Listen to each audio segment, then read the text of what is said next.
I'm going to give you a brief explanation about a feature in Audition CS6 called sidechain. It's a feature that's barely been implemented. Only one effect in Audition has the sidechain capability. To follow along, go get 1403 sidechain multitrack session inside the multitrack session subfolder, and there you go. Just two files here in this multitrack session, a vocal and an instrumental. Now, what is sidechain? Well, sidechain takes input from one track and uses it to control an effect on another track. And the most common usage is something called voiceover ducking, meaning that when the voiceover starts, the music ducks. It goes down to allow the voiceover to be prominent.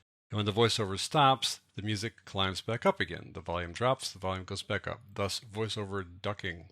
So we're going to do that here in this multi-track session using the only effect inside Audition that uses sidechaining.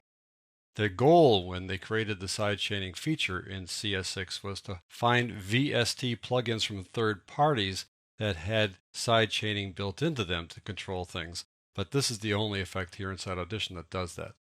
So I've got two clips here on two tracks. There's the vocal and there's the instrumental. It sounds like this. You've heard it before. You were not at home. What I want to do is have this instrumental drop when our vocalist Laura Lee Christensen is singing.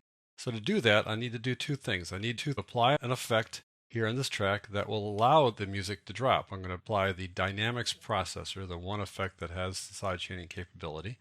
So I go to amplitude and compression, dynamics processing, and there it is. This little thing up here is the symbol that says this effect has sidechaining built in. So I just click on that. The setup, I'm going to set it to mono because that's the input here from this track.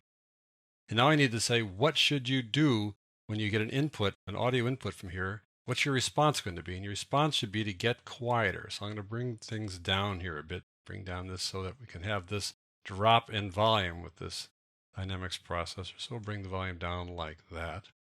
And you can check when you do sidechaining, check the inputs. These are set by default, so they should be fine. Stereo and left, stereo and right. Effect output left and right, but then this is the sidechain. It's either left or right. It'll be the same in both cases, so you could select either one. So now we're done with this effect, but it won't work yet. You need to send the signal from here to there. And how you send something, by now I'm sure you know, you go to sends. Click on S1 here, and you'll notice there's a sidechain option. We've talked about adding buses before, but here's a sidechain option built into every send. And it automatically finds this dynamics processing file, which has a sidechain effect in it or a sidechain option. So it says, is this what you want? You bet it is. We want it in the music track, the track name music slot 1. And slot 1 is right in the first slot inside the effects right there. Okay, now it's in there, and let's just see if the darn thing works. The music should duck here when we get to the voiceover.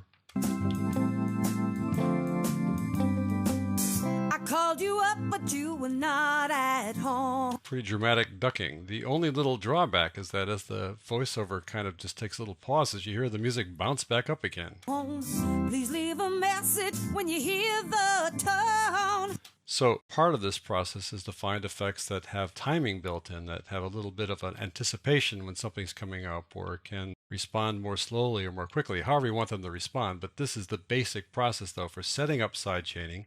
And if you find any third-party VST plugins that use sidechaining, now you know how to set them up.